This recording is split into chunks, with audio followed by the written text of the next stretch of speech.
Mobile থেকে ই শ্রম card করার জন্য সবার প্রথমে আপনাদের যে কোনো একটা ব্রাউজার খুলে নিতে হবে। আমি এখানে ক্রোম ব্রাউজার ওপেন করে নিচ্ছি। এখানে একটা নিউ ট্যাবে আপনারা ওপেন করে নেবেন। নিউ ট্যাবে লিখবেন আপনারা ই শ্রম। ই শ্রম লেখার পরে সার্চ করে দেবেন। সার্চ করলে যে প্রথম ওয়েবসাইটটা আসবে সেখানে আপনারা ঢুকে যাবেন।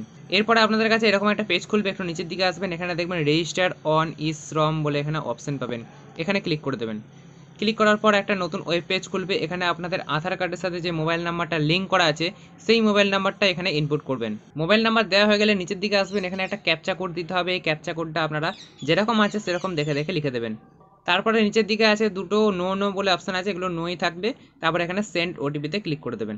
এরপরে আপনাদের একটু ওয়েট করতে হবে ওটিপি আসার জন্য। ওটিপি এসে গেলে এই ওটিপি এন্টার ওটিপির জায়গায় লিখতে হবে, লিখে এখানে সাবমিট অপশানে ক্লিক করে দিতে হবে। তো আমরা ওটিপি আসার জন্য একটু ওয়েট করে নিই। আমাদের কাছে ওটিপি চলে এসছে। এবার আমরা এখানে ওটিপিটা কপি করে নেব, এখানে পেস্ট করে দেবো। পেস্ট করার পর এখানে সাবমিট অপশানে ক্লিক করে দেবো। মনে রাখবেন সাবমিট অপশানে ক্লিক করার পর আপনাদের একটু ওয়েট করতে হতে পারে। তো আপনারা সেই ওয়েটটুকু করবেন, ভাববেন না কিছু হ্যাং করেছে বা সাইটের প্রবলেম, এরকম একটু সময় লাগছে প্রসেস হতে। তো আপনারা একটু ওয়েট করে নেবেন, এখানে রিফ্রেশ করার কোনো দরকার নেই।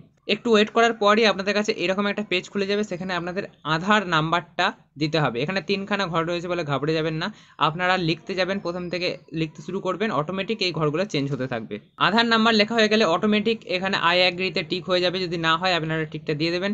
তারপর এখানে সাবমিট অপশানে ক্লিক করবেন। আবার সেম সিস্টেম, আপনাদের সাবমিট অপশানে ক্লিক করার পর একটু ওয়েট করতে হবে, তারপরেই নেক্সট পেজটা খুলবে। একটু ওয়েট করার পরই আমাদের কাছে এরকম একটা পেজ খুলে যাবে। এখানে আমাদের আধার কার্ডের সাথে সমস্ত তথ্যগুলো দেখাতে শুরু করবে। তো আমরা সেগুলো দেখে নিয়ে নিচের দিকে আসবো এবং সেখানে আবার সাবমিট অপশানে ক্লিক করে একটু ওয়েট করব। আবার আমাদের কাছে এরকম একটা পেজ খুলে যাবে। এখানে এসে আমরা আমাদের যে পার্সোনাল ডিটেলস রয়েছে সেগুলো আমরা একটু ফিল আপ করে দেবো। যেমন এখানে একটা প্রাইমারি মোবাইল নাম্বার দেওয়া রয়েছে, এবার আমরা এখানে সেকেন্ডারি একটা মোবাইল নাম্বার দিয়ে দেবো অল্টারনেটিভ, ঠিক আছে। তো আমরা এখানে দিয়ে দিচ্ছি, তারপরে ইমেল আইডিটা আমরা এখানে দিয়ে দেবো। এরপরে আছে ম্যারিটাল স্ট্যাটাস, অর্থাৎ আপনি বিবাহিত কি না। তো আমি এখানে করছি নেভার ম্যারিড। তারপরে ফাদার্স নেম আমাদের এখানে লিখে দিতে হবে। এরপর আমাদের ক্যাটাগরি সিলেক্ট করতে হবে, এসসি এসটি ওবিসি না জেনারেল। তারপরে আমাদের ব্লাড গ্রুপ সিলেক্ট করতে হবে, এটা ম্যান্ডেটরি নয় ব্লাড গ্রুপটা, যদি আপনারা জানেন তাহলে আপনারা এখানে দিয়ে দেবেন। তারপরে এখানে যদি আপনাদের ফিজিক্যালি চ্যালেঞ্জড হন তাহলে এখানে ইয়েস, বা যদি না হন তাহলে এখানে নো করতে হবে। নিচে এখানে নমিনি ডিটেলস দিতে হবে, তো আমি এখানে নমিনি ডিটেলসটা দিয়ে দিচ্ছি। তারপরে আমাদের এখানে নমিনি ডেট অফ বার্থটা আমাদের এখানে লিখে দিতে হবে। আমরা এখানে সেট করে দিয়েছি। এরপরে নমিনির যে জেন্ডার সেটা আমরা এখানে সিলেক্ট করে নেব। তারপরে রিলেশনশিপ কে হয় সেটা এখানে আমাদের সিলেক্ট করতে হবে। দেখুন আমাদের এখানে অ্যাড্রেসে সব কিছু ফিল আপ করতে হবে। আপনাদের কারেন্ট অ্যাড্রেসটা যেটা রয়েছে সেটা আপনারা এখানে সিলেক্ট করে দেবেন। তারপরে এখানে স্টেইং অ্যাট কারেন্ট লোকেশন যেটা রয়েছে, এখানে আপনারা কত বছর ধরে বসবাস করছেন সেটা আপনাদের সিলেক্ট করতে হবে। এরকমভাবে যদি ড্রপ ডাউন মেনু না আসে তাহলে আপনারা একটু ওয়েট করবেন, আপনাদের কাছে চলে আসবে। তারপর এখানে আছে দেখুন migrant worker, yes or no, এখানে নো রাখবেন। যদি আপনারা বাইরের দেশ থেকে আসেন, এখানে যদি শ্রমিক হিসেবে আসেন তাহলে আপনারা এখানে ইয়েস করতে পারেন। সব কিছু হয়ে গেলে আপনারা এখানে সেভ অ্যান্ড কন্টিনিউ অপশানে ক্লিক করবেন। সেভ অ্যান্ড কন্টিনিউতে ক্লিক করার পর আপনাদের আরেকটু ওয়েট করতে হবে। বারবার বলছি আপনাদের ওয়েট করতে হবে, ভাববেন না আপনাদের ফোন হ্যাং করেছে বা কিছু। এখানে সাইটের একটু প্রবলেম আছে, সেজন্য আপনাদের একটু ওয়েট করতে হবে। তারপরে আপনাদের এডুকেশনাল কোয়ালিফিকেশান আপনাদের এখানে পূরণ করতে হবে। এডুকেশনাল কোয়ালিফিকেশানে আপনারা যা রাখবেন, আপনারা যতদূর পর্যন্ত পড়াশোনা করেছেন সেটা আপনারা এখানে ড্রপ ডাউন থেকে সিলেক্ট করতে পারবেন। ড্রপ ডাউন মানে এরকমভাবে যদি না আসে তাহলে আপনারা ওয়েট করবেন, আপনাদের কাছে চলে আসবে। তারপরে আছে মান্থলি ইনকাম স্ল্যাব, যেটা আপনাদের ইনকাম সেটা আপনারা এখান থেকে দিতে পারেন। আর এখানে চাইলে ইনকাম সার্টিফিকেট, এডুকেশনাল সার্টিফিকেট দুটোই আপনারা স্ক্যান করে দিতে পারেন। আমি এখানে দিচ্ছি না, আমি এখানে সেভ অ্যান্ড কন্টিনিউতে ক্লিক করে দিচ্ছি। দেখুন আমাদের এখানে 4টে স্টেপ পূরণ হয়ে গেছে। এবার আমাদের এখানে অকুপেশন অ্যান্ড স্কিল এই জায়গাটা পূরণ করে দিতে হবে।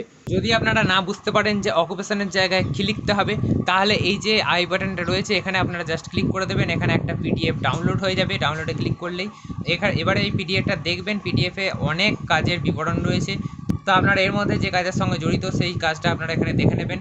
সেই কাজটাই আপনারা ওখানে লিখতে হবে, এই যে প্রাইমারি অকুপেশন রয়েছে ওখানে লিখতে হবে, ঠিক আছে। তারপরে কত বছর ধরে এই ওয়ার্কিং এক্সপিরিয়েন্স রয়েছে সেটা আমরা এখানে লিখে দেবো। সেকেন্ডারি অকুপেশনটা ম্যান্ডেটরি নয়, যদি আপনারা দিতে চান তো দিতে পারেন। এখানে অকুপেশন সার্টিফিকেট যদি কিছু থাকে তাহলে আপনারা এখানে দিতে পারেন, এটাও ম্যান্ডেটরি নয়। তারপরে নিচে রয়েছে how did you acquire skills, এখানে আপনাদের সিলেক্ট করতে হবে যে আপনি কি কোনো টেকনিক্যাল বা ভোকেশনাল ট্রেনিং নিয়েছেন না নেননি।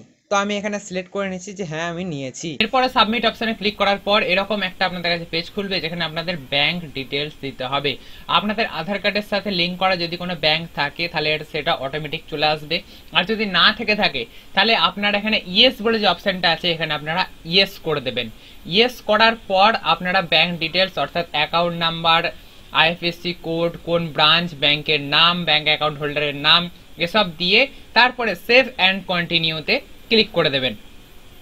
সেভ অ্যান্ড কন্টিনিউ বাটনে ক্লিক করে দেওয়ার পর আপনাদের কাছে এরকম একটা পেজ আসবে যেখানে আপনাদের প্রিভিউ করতে বলবে। এতক্ষণ ধরে আপনারা যেগুলো ফর্মগুলো ফিল আপ করলেন গোটাটা, সেই পুরো ফর্মটার একটা প্রিভিউ দেবে। যদি কোনো ভুল থেকে থাকে তাহলে আপনারা এই প্রিভিউ থেকে ব্যাকে গিয়ে আপনারা মিস্টেকগুলো ঠিক করতে পারবেন।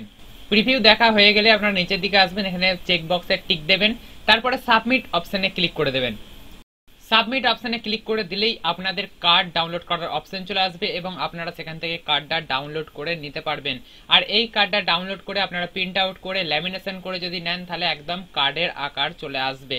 তো বন্ধুরা, এই ছিল কিছু সিম্পল স্টেপ যার দ্বারা আপনারা মোবাইল থেকেই নিজেই ঘরে বসে বসে ই-শ্রম কার্ড বানিয়ে নিতে পারবেন। তো ভিডিওটা থেকে যদি আপনাদের একটুও হেল্প হয়ে থাকে তাহলে অবশ্যই একটা লাইক করে দেবেন। এরকম নতুন নতুন ইন্টারেস্টিং ভিডিও পেতে অবশ্যই চ্যানেলটিকে সাবস্ক্রাইব করে রাখবেন।